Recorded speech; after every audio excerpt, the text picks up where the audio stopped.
Assalamualaikum warahmatullahi wabarakatuh. Apa kabar semuanya? Semoga semuanya dalam keadaan baik-baik saja dan sehat selalu. Bila yang berada di luar, jangan lupa untuk menggunakan masker dan jangan lupa untuk mencuci tangan. Pada video kali ini, saya akan menjelaskan mengenai penulisan ilmiah dan publikasi penelitian, di mana bahasan yang akan disampaikan yaitu mengenai mengapa melakukan publikasi ilmiah,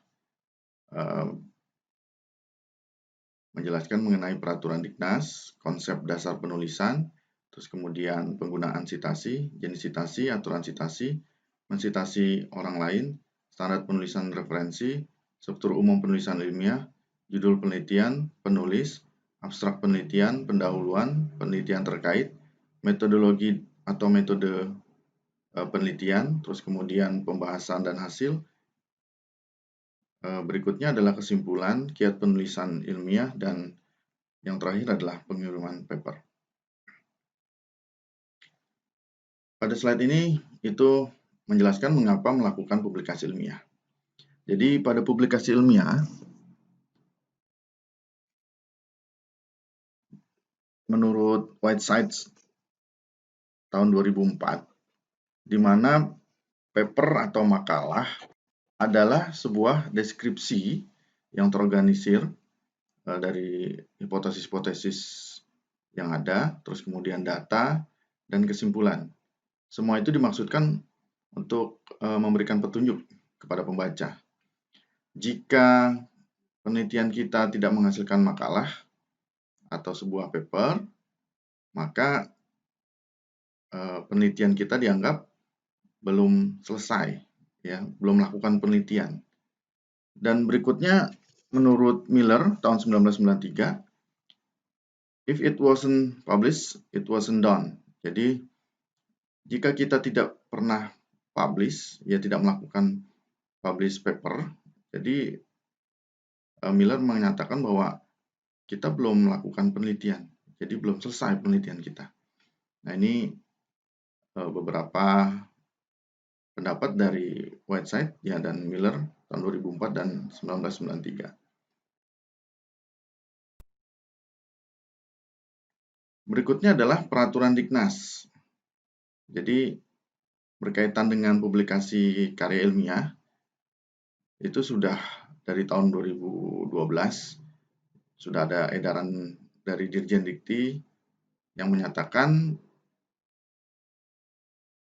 kita harus publikasi karya ilmiah secara akademis yang melakukan atau melaksanakan perkuliahan S1, S2, S3 itu melaksanakan publikasi karya ilmiah. Terus berikutnya adalah surat edaran Dirjen Dikti tahun 2011 ya dengan nomor 2050 ya _E_T_2011 tentang kebijakan unggah karya ilmiah dan jurnal. Jadi ini adalah peraturan-peraturan Diknas ya yang harus dilaksanakan yang mendasari bahwa kita memang harus melaksanakan publikasi ilmiah. Berikutnya adalah Permendiknas nomor 17 tahun 2010 tentang pencegahan dan penanggulangan plagiat di perguruan tinggi. Jadi aturannya sudah ada bahwa yang melaksanakan publikasi ilmiah itu tidak boleh ya ada plagiat ya dan harus dicegah dan ditanggulangi. Berikutnya adalah Permendiknas nomor 22 tahun 2011 tentang terbitan berkala ilmiah. Jadi setiap perguruan tinggi itu diwajibkan mempunyai terbitan berkala ilmiah ya. Banyak kampus-kampus yang sudah melaksanakan terbitan berkala ilmiah.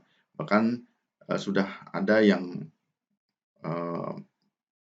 melaksanakannya dan sudah diumumkan bahwa pemerintah ya menyatakan bahwa publikasi atau terbitan berkala ilmiah yang baik itu sudah terakreditasi ya. Jadi pemerintah menerbitkan sertifikasi yang terakreditasi yaitu terakreditasi Sinta 1, Sinta 2, Sinta 3, Sinta 4, Sinta 5 dan seterusnya.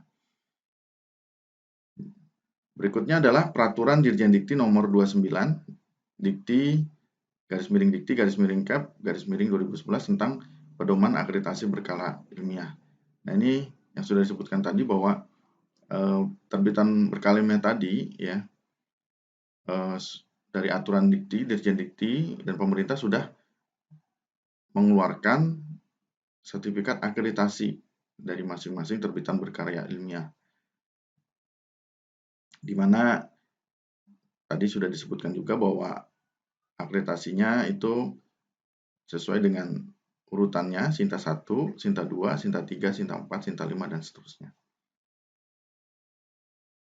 Dan yang terbaik tentunya ya urutannya ya di Sinta 1. Ya. Terus kemudian berikutnya Sinta 2, dan berikutnya Sinta 3, dan seterusnya. Pada slide ini itu menjelaskan mengenai konsep dasar penulisan, di mana dalam penulisan paper kadang kita sebagai peneliti itu cuma membaca ya dari paper yang sudah ada, kita download, terus kemudian kita copy paste. Nah, ini sebaiknya dihindari ya. Apalagi yang di copy paste itu semuanya ya, satu paragraf terus kita masukkan. Nah, sesuai undang-undang tadi, aturan tadi itu tidak boleh ya. Itu akan disebut apa? Plagiasi atau plagiat ya. Mencontek hasil karya orang lain, mengambil hasil orang lain. Nah, walaupun preferensi tersebut disebutkan. Nah, jadi apa yang boleh? Jadi kutipan itu hanya untuk hal-hal yang penting saja, seperti teori, terus kemudian mungkin data yang sudah dipublish ya, sudah dipublikasi atau disebut data benchmark, terus kemudian model, definisi ya yang ada dalam paper, kemudian hasil penelitian, maksudnya untuk bisa kita bandingkan apakah hasil penelitian tersebut sama dengan kita. Nah, itu bisa saja kita kutip ya. Terus berikutnya adalah segala kalimat yang tidak merujuk atau menunjuk ke kutipan berarti adalah tulisan karya sendiri. Jadi bisa jadi memang kalimatnya itu kita buat, kita tidak pernah melihat hasil karya orang lain, ya terus kemudian kita tulis sendiri. Nah, pertanyaannya apakah kita bisa? Sementara kita belum pernah menulis. Nah, tapi memang kalau kita sudah pernah seperti menulis novel, cerpen dan sebagainya, kita coba untuk mengungkapkan ya, itu silahkan ya. Yang penting tidak merujuk ya, tidak merujuk atau menunjuk dari hasil karya orang lain. Kita tidak nyontek ya, kita meniru ya. Silahkan dari hasil pikiran sendiri ya, dipersilahkan. Jadi di sini butuh kejujuran ya. Terus berikutnya adalah daftar referensi bukan daftar bacaan, tapi daftar rujukan atau kutipan bisa saja dibaca langsung ya, dan bukan dari penulis ketiga. Jadi ada daftar referensi yang bukan daftar bacaan, ya kita kutip ya, kita pengutipan langsung dan kita baca langsung dan bukan dari penulis ketiga. Berikutnya adalah konsep ya, penggunaan sitasi ya. Jadi sitasi sebenarnya adalah penggunaan referensi di teks atau naskah tulisan ilmiah. Penulisan sitasi tergantung dari standar penulisannya ya. Ada stylenya seperti yang sudah dipelajari atau sudah diketahui, bahwa yang sudah mengetahui menggunakan Mendeley itu pasti tahu ya stylenya, gaya penulisannya, referensinya seperti apa yang digunakan. Ya ada apa, ya ada IEEE, ya ada ya American Standard dan sebagainya. Jadi usahakan citasi dan referensi hanya diambil dari jurnal ilmiah terindeks Scopus atau Web of Science sekarang, dulu IC,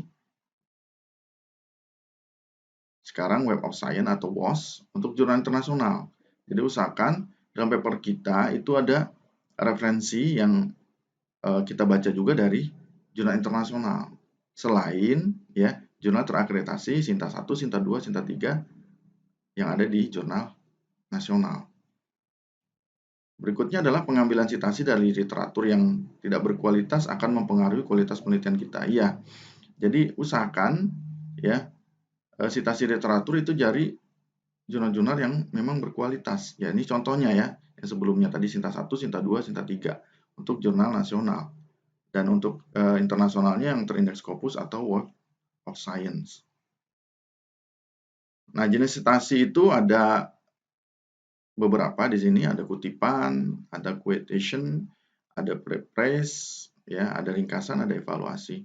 Jadi kutipan itu memang bisa aja kita ambil, ya, dituliskan, ya, tanpa perubahan.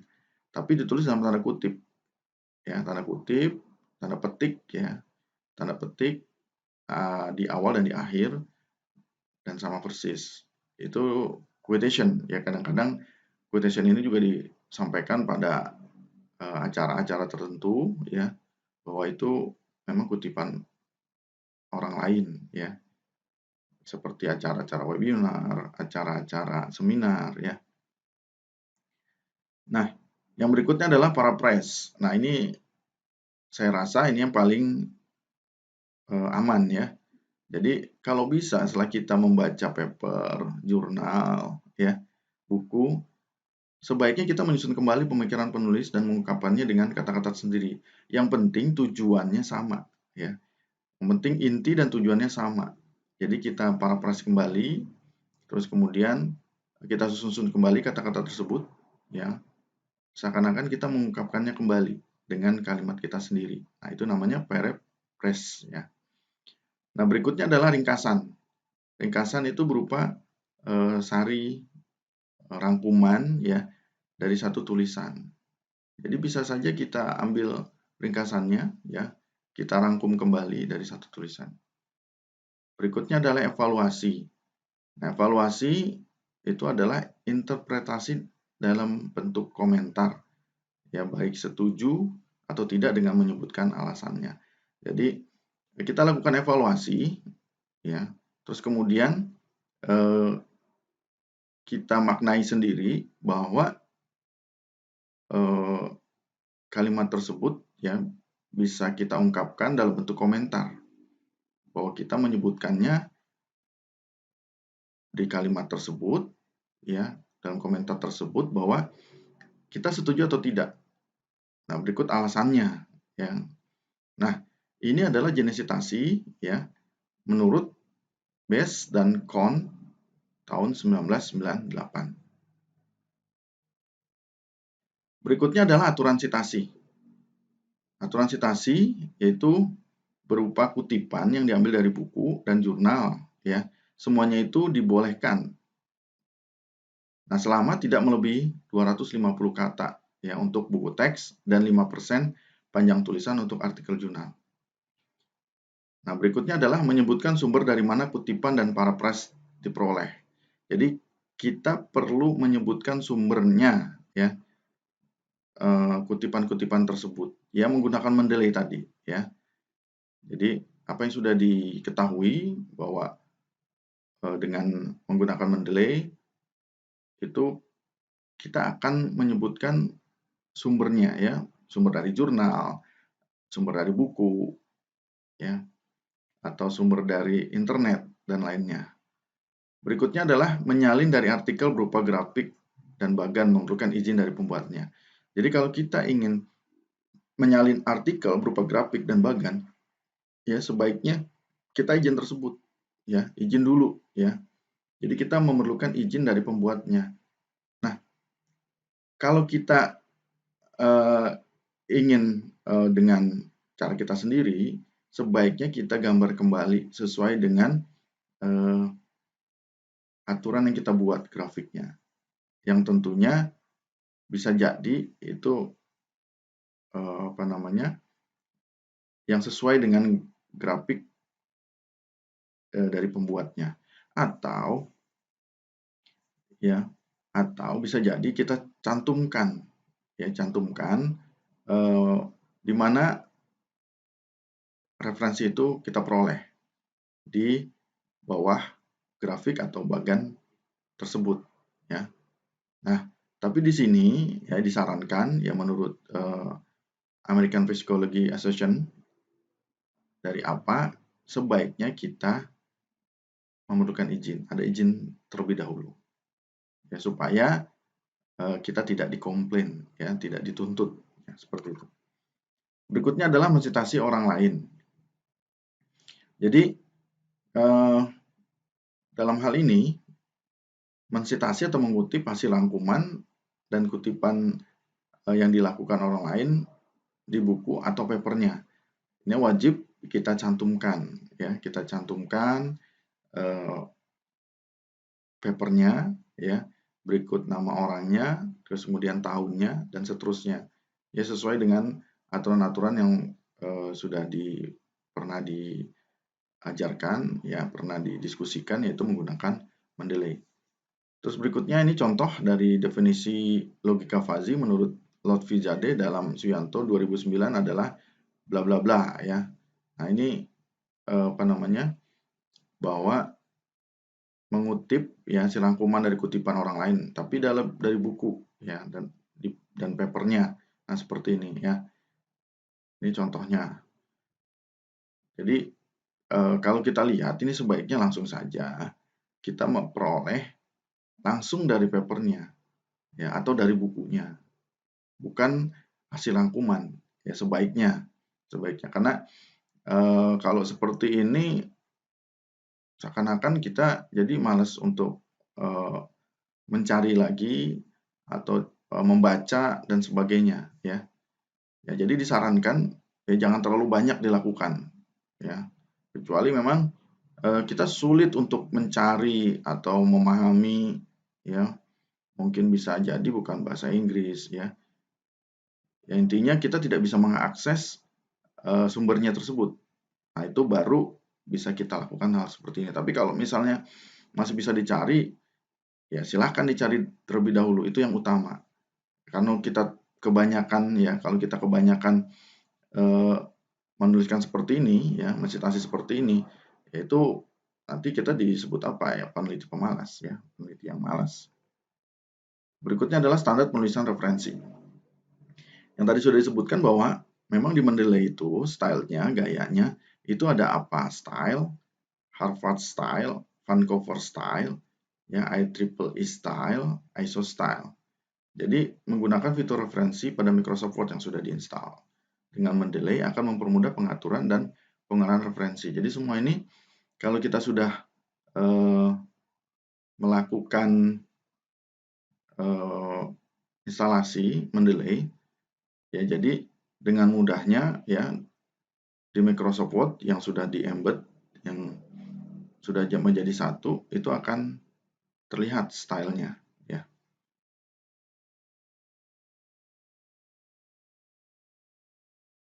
Berikutnya adalah struktur umum penulisan ilmiah. Ini adalah beberapa bagian yang mungkin berbeda-beda. Ya, ini saya ambil dari beberapa contoh yang mungkin versi bahasa Inggris, ada yang bahasa Indonesia. Nah, mungkin ada juga yang berbeda dari ini. Ini biasanya untuk struktur umum penulisan ilmiah pada paper, publikasi ilmiah seperti ini. Yang pertama adalah Introduction, Related Works, Research Method, Research and Analysis, and Conclusion, ya. Atau bisa jadi yang untuk bagian 2-nya Related Works bisa diganti dengan Related Review, bagian 3-nya bisa Experiment Settings, dan bagian 4-nya Experiment Result. Yang berikutnya bisa jadi, ya, untuk bagian 3-nya hanya cukup metode saja, atau bagian 4-nya cukup result saja. Yang kelimanya ya sama-sama kesimpulan, ya, conclusion. Dan kalau kita lihat untuk yang bahasa Indonesia, versi bahasa Indonesia itu ada pendahuluan, terus kemudian penelitian terkait, ya, ada metode penelitian, hasil dan pembahasan, dan kesimpulan. Bisa jadi cuma 4. Karena di pendahuluan bisa saja ada orang yang menggabungkan bahwa di pendahuluan tersebut bisa saja digabungkan dengan penelitian terkait.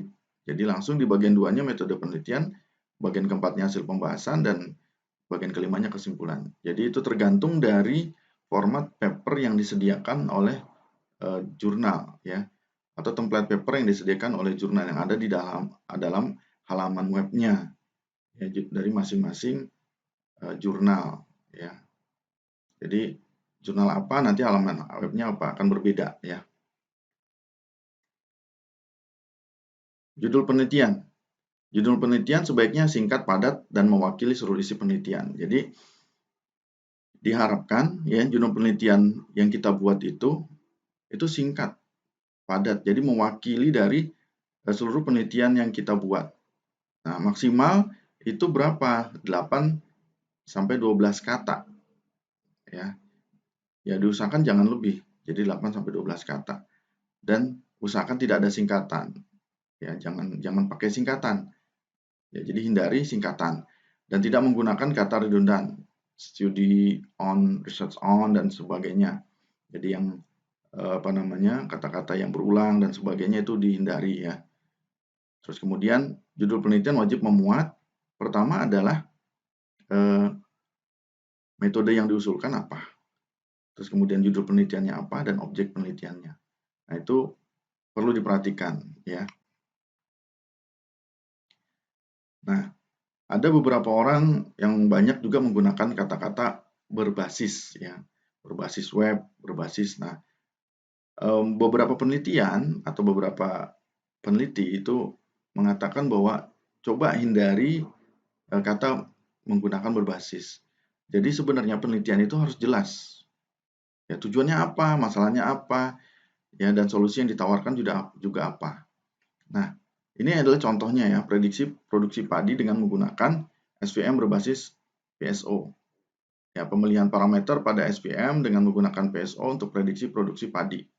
Nah, yang ini karena ini berbasis sebenarnya itu adalah metode ya, metode. Jadi bisa saja pada SVM dengan menggunakan PSO untuk prediksi produksi padi. Jadi langsung saja, ya jangan berbasis, ya jangan berbasis. Tujuannya apa ini PSO untuk prediksi produksi padi? Jadi langsung diungkapkan ya, langsung dituliskan. Ini untuk kaitannya dengan judul penelitian. Nah bisa kita lihat contohnya judul penelitian, metode, tujuan dan objek. Penerapan algoritma semut untuk pemilihan arsitektur jaringan pada neural network untuk pengujian software metode black box. Ya. Jadi jelas metodenya apa, yang merah, yang biru adalah tujuannya, yang hijau adalah objeknya. Terus berikutnya adalah penerapan algoritma ya A-star ya yang diperbaiki untuk pencarian tempat parkir kosong di mall dan supermarket.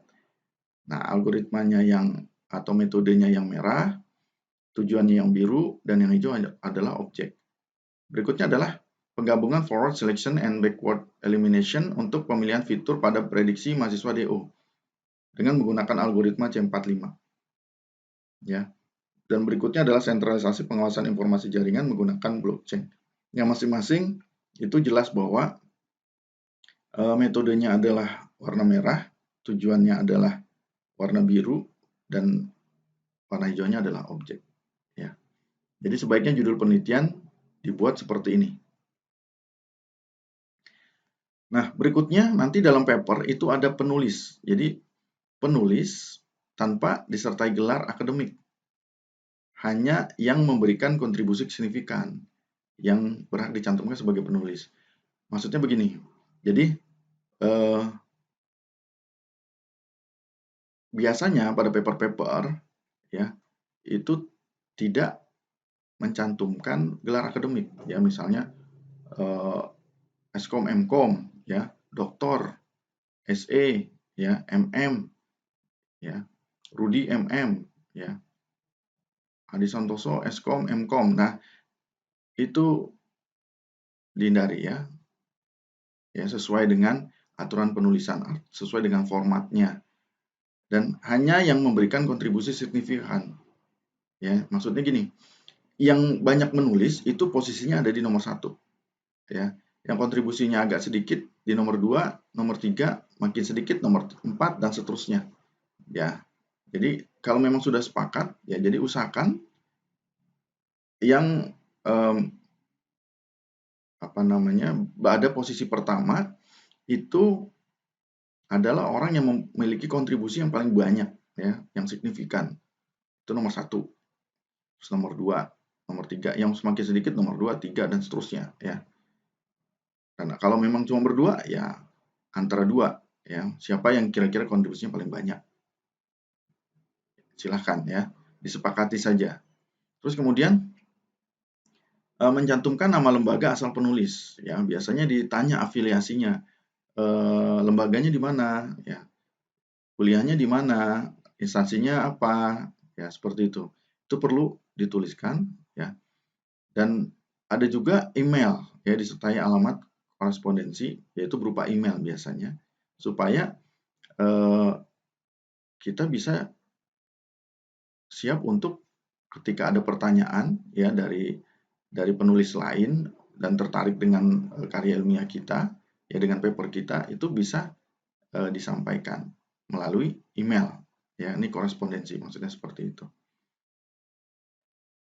Nah, bila kita lihat ya, ini bisa saja kita memperoleh papernya ini, ya biar kita sama-sama tahu ini seperti apa. Nah, untuk memperoleh papernya yang sudah pernah saya sampaikan juga ya pada pertemuan-pertemuan sebelumnya, kita tinggal ketik aja ya sinta-ristekbrin.co.id ya.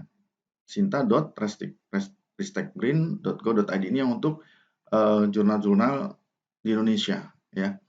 Nah, tadi saya sudah sebutkan juga bahwa yang terbaik itu ya Sinta 1, 2, 3.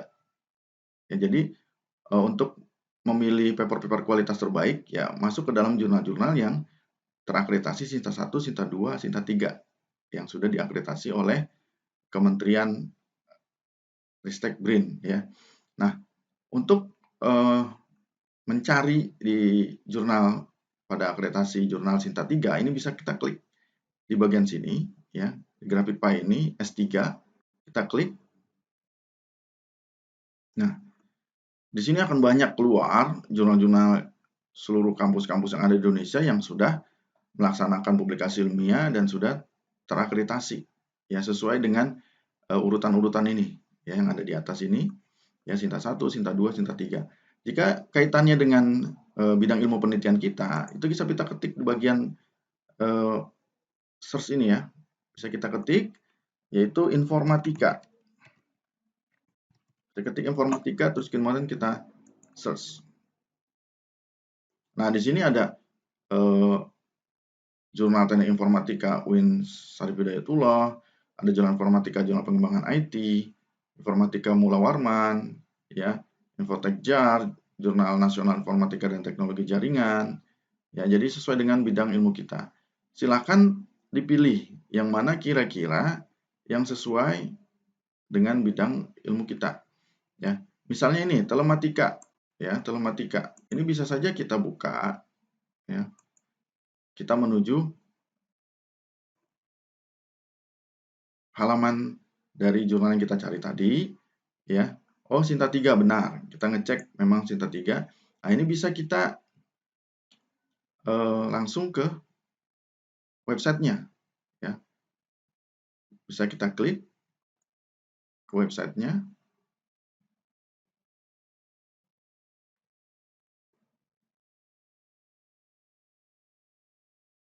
Nah, ini,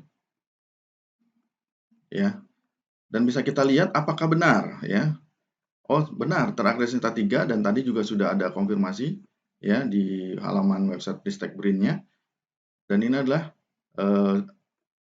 indeks atau citasi dari jurnal telematika, ya.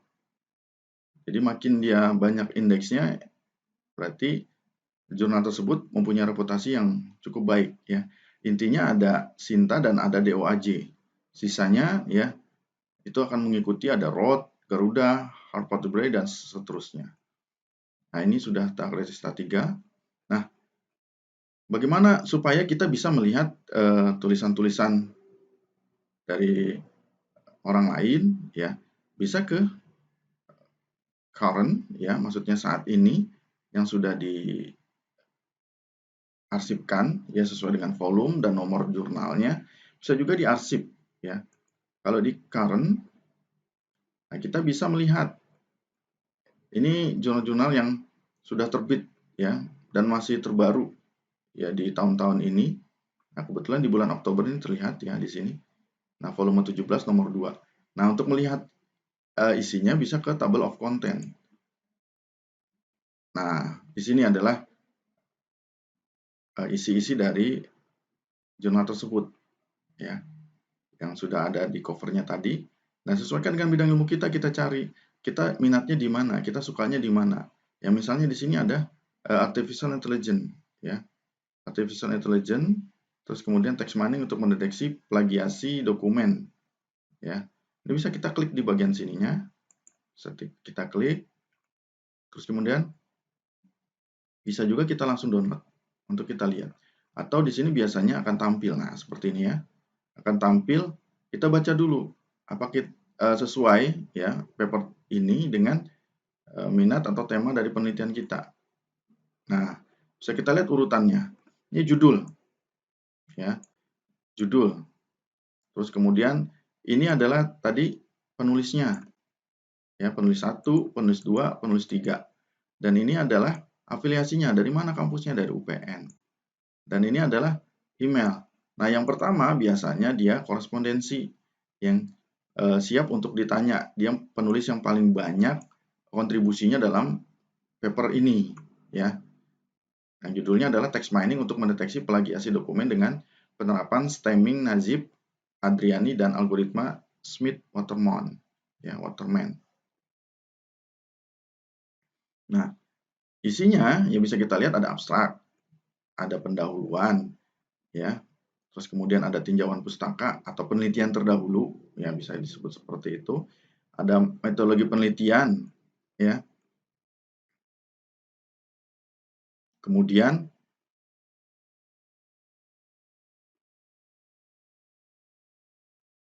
ada hasil dan pembahasan, ya. Berikutnya kesimpulan, ya, kesimpulan. Dan ini adalah urutan-urutan dari paper, ya, template-nya sesuai dengan yang dikeluarkan oleh jurnal yang berada di Fakultas Teknik Industri UPN, ya, Universitas Pembangunan Nasional Veteran Yogyakarta. Nah, bagaimana kalau kita tertarik dan ingin menulis di paper ini dan ingin kita submit, ya? Ya bisa saja kita langsung cari di sini for authors, ya, for authors. Kita lihat dulu informasinya. Jadi di sini katanya kalau kita ingin submit ke jurnal ini, ya, interested in submitting to this journal, we recommended that you review about the journal page, ya, for the journal section policy size, ya. Jadi kalau bisa, ya, dia bilang kita lihat dulu, ya, di halaman about-nya, about jurnal ini. Terus kemudian nanti ada kebijakan-kebijakan yang mesti kita baca, ya, sesuai dengan petunjuk-petunjuk dari author. Di mana author itu perlu register dulu, ya, register, kita daftar dulu, masukkan nama kita, email, nanti kita login, ya, sesuai dengan username password yang dikasih, terus kemudian baru kita upload di situ di dalamnya, ya. Jika sudah daftar, kita diminta untuk login, ya. Jadi katanya simple, ya, langkah-langkahnya itu sangat simple, cuma ada 5 langkah untuk memproses mensubmit jurnal ini, ya.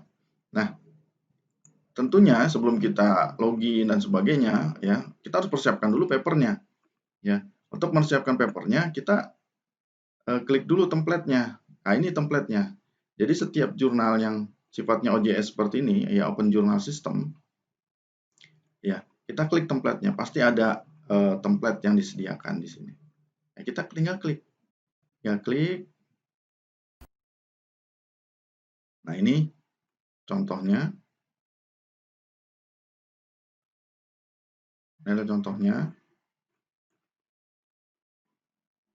Terus kemudian kita langsung aja download. Ya, ini kebetulan contohnya masuk ke dalam Dropbox, ya, yang kita miliki. Terus kemudian kita tinggal download. Direct download.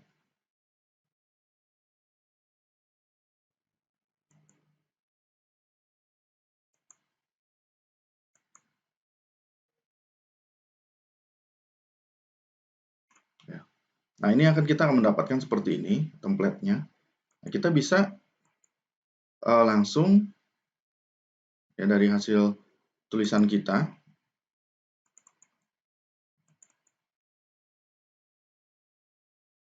masukkan.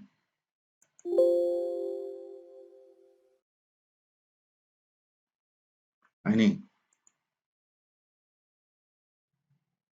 ya, langsung judulnya kita masukkan sini, maksimal 12 kata ya. Terus kemudian nama penulisnya, jika memang ada berdua silakan, jika ada penulis pertama dan kedua juga silakan ya.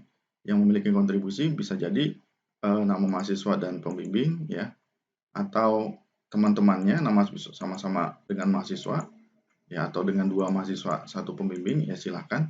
Terus kemudian jurusan atau program studi ya, afiliasinya silakan dimasukkan ya, instansinya, terus kemudian emailnya dari masing-masing penulis tersebut. Terus kemudian ada abstrak. Ya, di sini ada petunjuknya, katanya tidak boleh dari kurang lebih 150 kata ya dalam bahasa Inggris. Ya, terus kemudian ada abstrak juga dalam bahasa Indonesia, tinggal diikuti ya, bahasa Inggris dulu terus kemudian bahasa Indonesia. Jangan lupa keywordnya dan tidak lebih dari 5 keyword ya, kata kunci. Nah, di sini ada size-nya 10 dan kemudian ada font-nya, jenis font-nya apa, Arial. Ini semua template-nya tinggal kita ikuti. Ya, tinggal kita ikuti saja format ini. Ya, dari tulisan-tulisan kita tinggal kita pindahkan ya. Kita sesuaikan pendahuluan ya. Terus kemudian tabel ya. Tinggal kita ganti ya. Kalau ada tabel 2 nih tinggal copy paste aja ya, tinggal kita ganti. Sesuaikan saja dengan aturan ini. Tabel 2, tabel 3 ya. Jadi usahakan jangan berbeda. Terus kemudian gambarnya juga sama. Oke, gambar 1, gambar 2, gambar 3 gitu ya.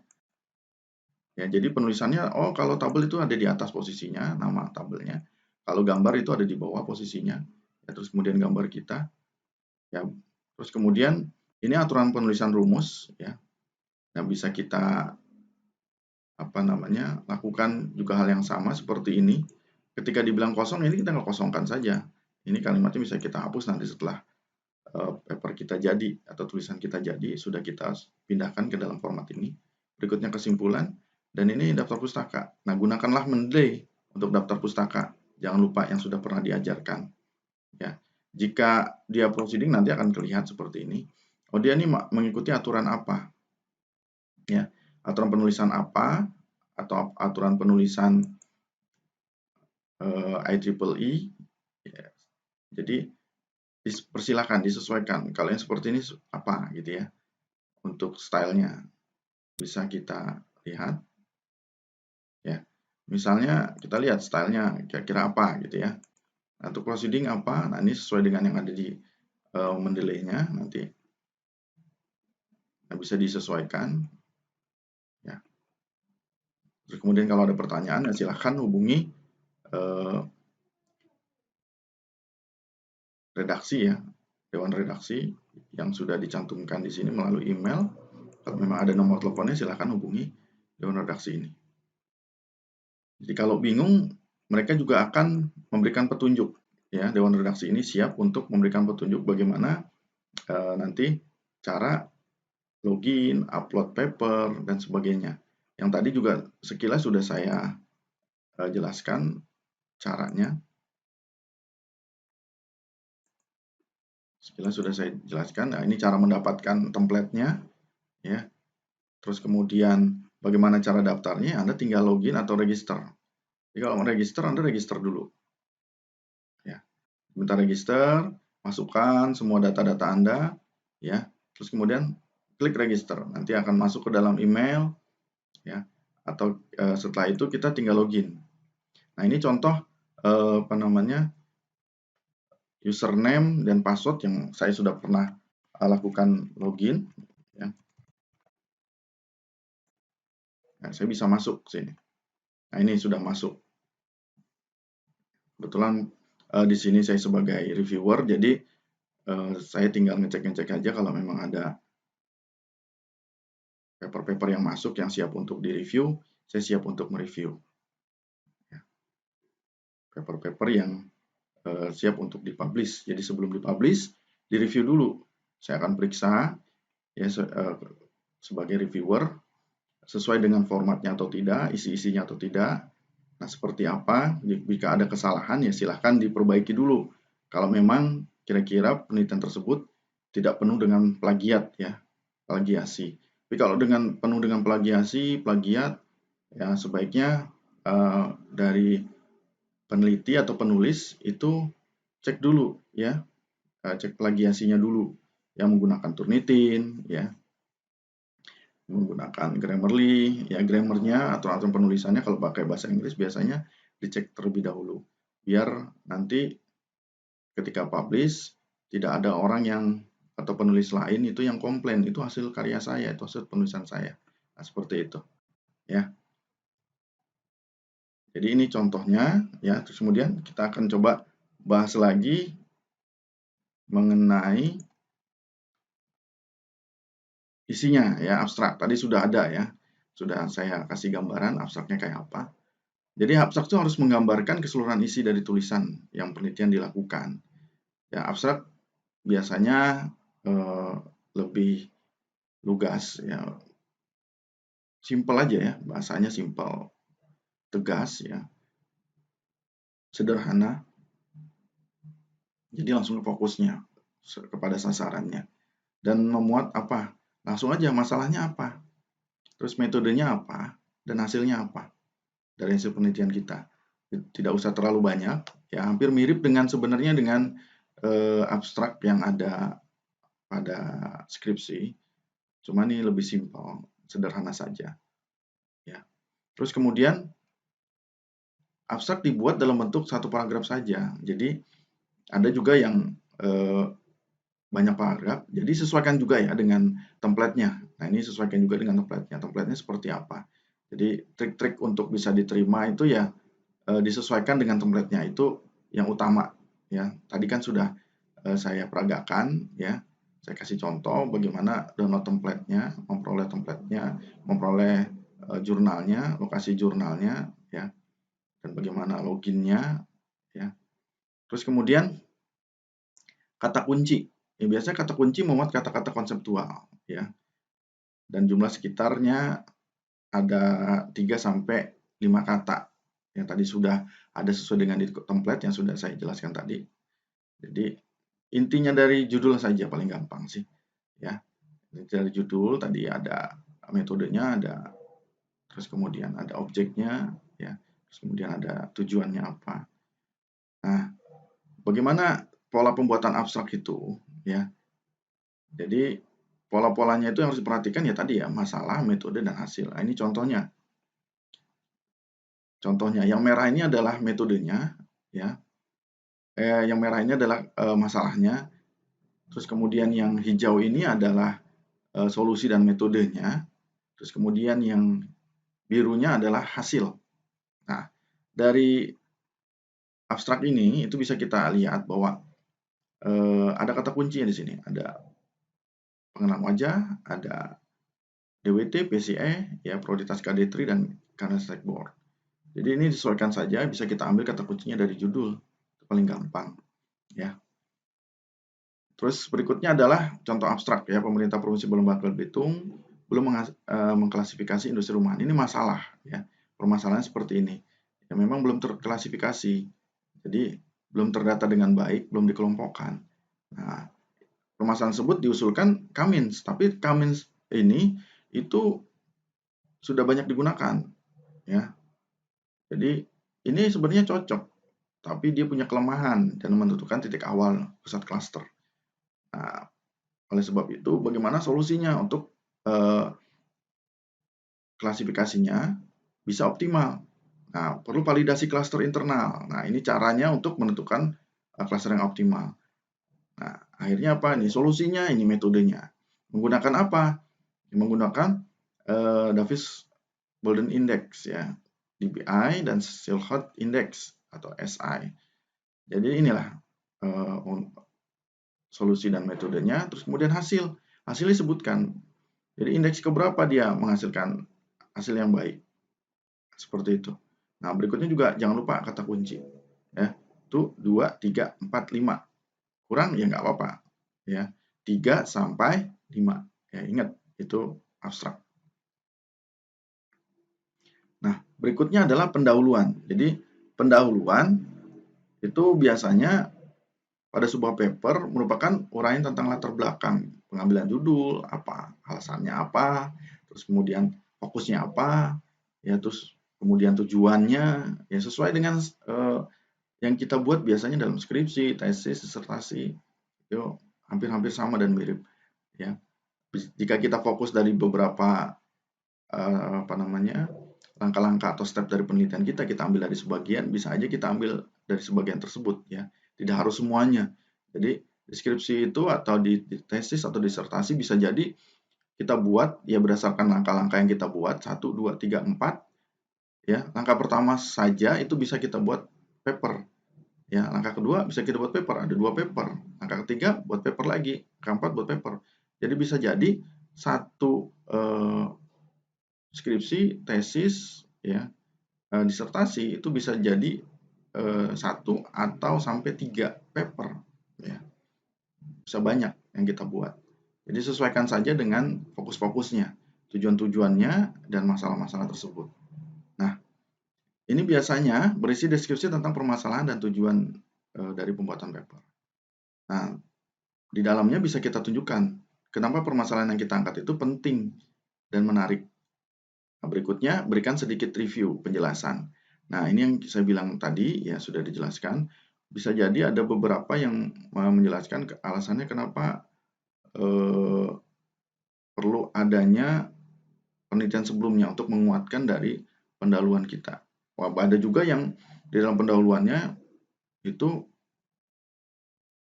mengambil beberapa penelitian terdahulu, ya sehingga untuk urutan keduanya setelah pendahuluan, penelitian terdahulunya tidak dicantumkan kembali karena sudah dimasukkan dalam pendahuluan. Nah, bisa saja atau silahkan ya disesuaikan dengan intinya dengan template dari papernya ya. Terus kemudian tunjukkan permasalahan yang ada pada penelitian sebelumnya. Pastikan tema yang kita ambil tidak sama persis ya dengan penelitian sebelumnya. Jadi dari permasalahan tersebut kita bisa lihat bahwa penelitian sebelumnya ini hanya sampai tahapannya ini ya dengan metode ini dan berbeda dengan yang kita ambil dan tema yang kita jalankan atau tema yang kita laksanakan ya dalam penelitian itu tidak sama persis dengan penelitian sebelumnya. Jadi sangat berbeda. Ya, itu bisa saja menjadi kontribusi ya. Menjadi kontribusi bahwa perbedaan kita ya dengan yang lain itu di mana letaknya bisa kita lihat. Bahwa metodenya bisa jadi sama, tapi tema-tema yang diambil atau tempat yang diambil ya atau bisa jadi yang misalnya peneliti yang lain itu meneliti mengenai teks, yang kita ambil adalah mengenai image processing, ya citra, dengan metode yang sama. Jadi kalau di teks seperti apa, kalau yang di menggunakan citra itu seperti apa, yang menggunakan image itu seperti apa, yang menggunakan gambar itu seperti apa. Nah, ini bisa jadi kontribusi ya perbedaan, walaupun bisa jadi metodenya sama. Ya atau menjelaskan kembali atau penambahan metode ya silakan jika ingin menambahkan lagi metode membandingkan kembali ya silakan. Jadi banyak ya hal-hal terkait yang menjadikan paper kita itu kontribusi ya. Berikutnya adalah tulis dengan jelas hasil yang ditemukan pada tema yang diambil.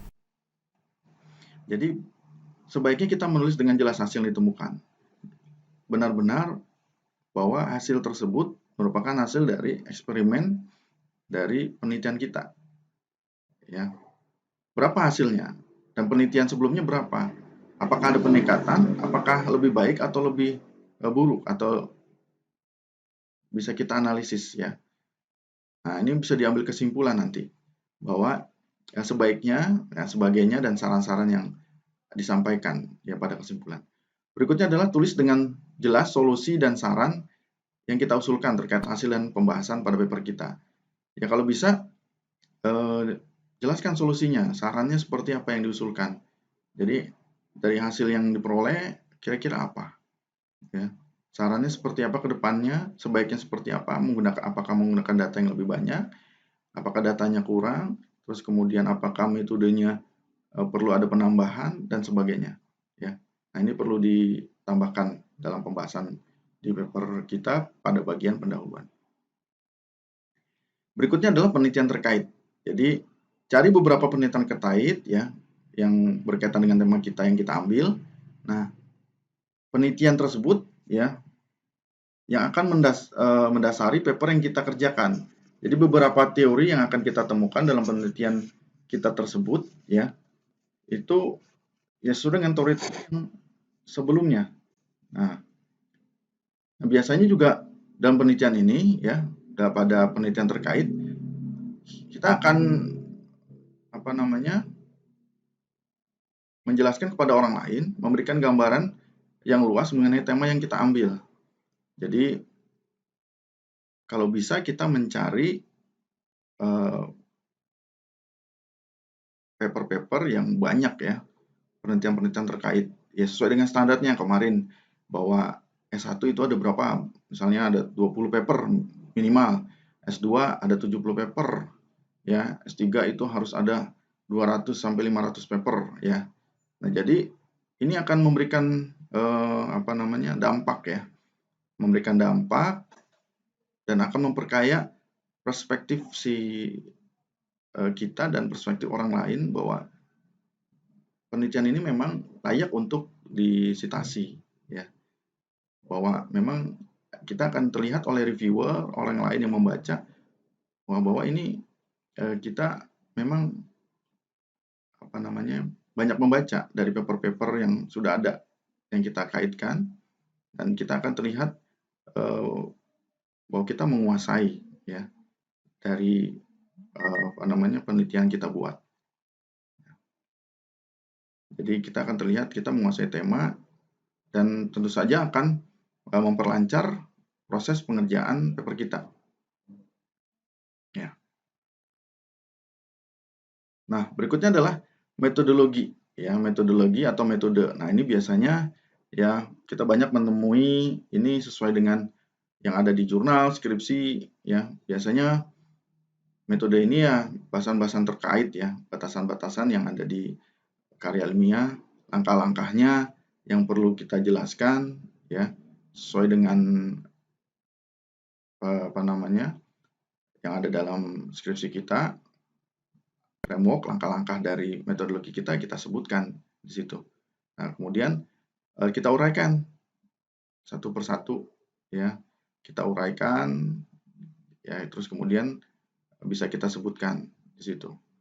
Nah, ini metodologi dari penelitian ya, langkah-langkahnya. Ya, langkah-langkah dari penelitian yang akan kita lakukan di situ atau menggunakan pengembangan sistem, perancangan sistem atau eksperimen ya. Bisa dijelaskan di dalam metodologi ini. Ya, atau bisa lebih jelasnya silakan ketika kita banyak baca sebenarnya kita akan terinspirasi untuk penelitian perancangan sistem seperti ini, untuk penelitian eksperimen seperti ini. Jadi gambar-gambarannya akan lebih jelas. Jadi silahkan tadi sudah dijelaskan juga cara mencari jurnal ya, Sinta 3, Sinta 2, Sinta 1 ya, hampir sama langkahnya. Nah, itu bisa dibaca gimana isi dari metodologi atau metode dalam paper ya. Berikutnya adalah pembahasan. Jadi bagian ini itu yang paling penting ya dalam sebuah paper dan bisa jadi ini bisa dikatakan inti dari sebuah paper. Jadi ketika kita menjelaskan dalam paper ada tema dan ini perlu dibahas secara detail ya, secara detail. Jadi hasil dari penelitian kita itu seperti apa ya. Jadi biar pembaca itu lebih jelas ya, lebih jelas melihat bahwa memang hasil penelitian kita ini benar-benar dilakukan ya, benar-benar eksperimennya, langkah-langkahnya itu dilakukan dengan data yang jelas ya, dengan data yang jelas, dengan algoritma yang jelas, metode yang jelas, dan hasil yang jelas. Ya silakan hasilnya dicantumkan dengan jelas ya dalam pembahasan ini ya.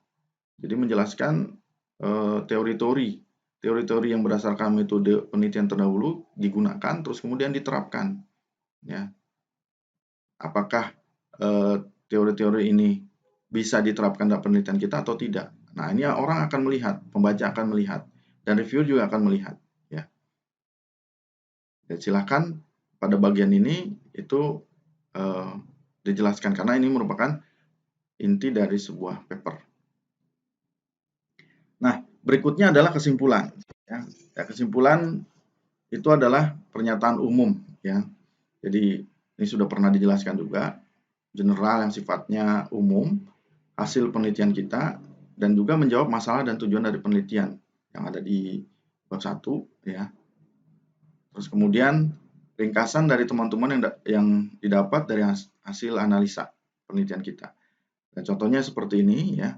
Dari hasil eksperimen bahwa evaluasi penelitian disimpulkan bahwa algoritma klasifikasi C45 dengan modifikasi pada perhitungan entropi lebih akurat digunakan untuk penentuan kelayakan kredit perbankan.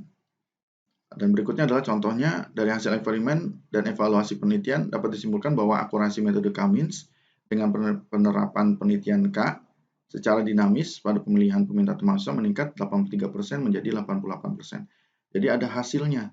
Hasilnya bisa berupa angka, ya, bisa berupa saran-saran bahwa hasilnya itu lebih akurat dan sebagainya dan layak untuk dilaksanakan atau dilakukan, atau bisa juga orang lain meniru, ya, mengamati, meniru hasil penelitian kita ini. Nah, berikutnya adalah kiat penulisan ilmiah. Jadi tuliskan pada paper atau karya ilmiah kontribusi pengetahuan dari penelitian yang dilakukan. Jadi perlu ada kontribusi, ya.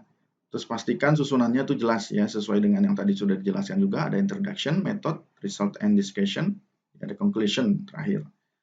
Nah, pastikan judul harus singkat, padat, jelas, ya, sesuai dengan aturan tadi, ya, yang sudah dijelaskan juga. Terus ada abstrak, abstraknya juga harus memuat masalah, metode, dan hasil.